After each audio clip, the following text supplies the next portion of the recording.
vegetables, meat, and bread. Items that most of us take for granted. For Miss Candace Chapel and her 4 children, they are literally miles away. Candace Chapel lives at Youngblood Road, just south of Milledgeville, an area that is classified by the US Department of Agriculture as an urban food desert. A place where at least 20% of the households are under the poverty line, and where the nearest grocery store is further than a mile away for at least a third of the population. A place where there is low access to healthy and affordable food. For Candace Chapel, no job and no money means that she has to do without one of the most important things in America: a car. Well, the coping with it is just aggravating. You always have to call somebody, and then you never know their schedule and what they've planned for the day, and kind of just working around everybody else's schedule to get the things that you need done, and it's just aggravating.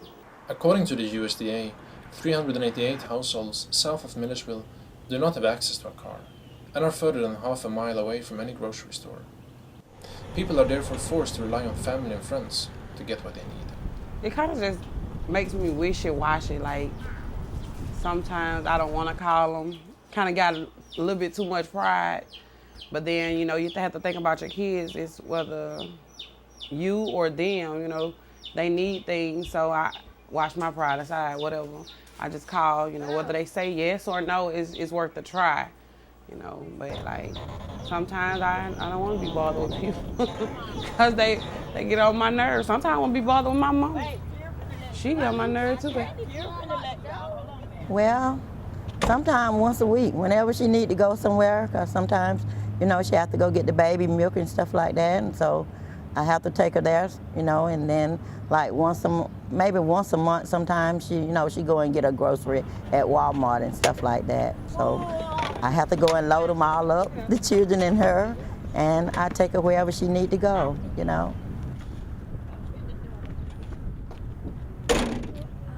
The closest grocery store for Candace Chapel is a small store called Johnny McDade Groceries at Winsome Highway, just about a mile away from the house. Miss Candace Dukes works at the store and meets a lot of people on foot. A lot of people walk. Like, a lot of our customers, they live in the general area, and most of them don't have vehicles, so they do walk. We even have veterans that come up here in wheelchairs. A few miles down Winsome Highway at Georgia College, Dr. Jim Lidstone works with health and social issues in the community, areas that are closely related to life in a food desert. Well, I think that people that live in a food desert, again, have limited access to, to healthy, affordable food. And if you have limited access, then you're not going to eat as well as you should.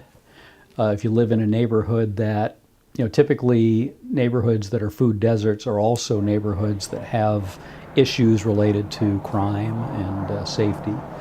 And so if you live in that kind of a neighborhood, you're not as likely to get out and walk or ride a bike or have your kids go out and play, things like that. So that combination of lack of access to opportunities to be physically active and a lack of access to healthy food, really makes you at risk for chronic disease. Out of the refrigerator. For Candace, shopping for food with 4 kids means she saves a lot of money buying food at the bigger supermarkets. But supermarkets are far away and public transportation does not exist. They had something local that didn't cost as much as a cab, to go here and there, and something bigger, for the ones that have excess kids, that would be nice or whatever. So. However, it wasn't always like this. Well, it actually, I did purchase that vehicle, but the vehicle needs a transmission. So therefore, we're not, I don't have enough money to get the transmission fixed right now. So, I'm working at it. It's just like, it's kind of hard. Being that we have to pay all the bills here. I have to pay the rent, the gas, the water, the light bill, then the internet. So it's so many bills in one phone. So I can't put nothing back to work towards the car because I try to struggle to get these bills paid. So and I'm not working, so I do hair here. So just, you know, do a little bit of odds and ends, do a little babysitting, little different things. Make ends meet.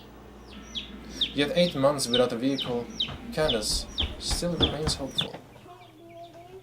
Like, I would never give up the faith or the hope that, you know, things will get better or whatever. And soon I'm gonna just start back trying to go to work, cause like I had recently had a baby and she's 5 months now, so I think it's right to go ahead and get back in the work field. Just let her go to daycare, you know, pray for the best, you know. But I'm definitely gonna get back on my feet. As far as a ride, I'm not staying here that long. I'm just, you know, down and out right now. But I got hope that it'll get better.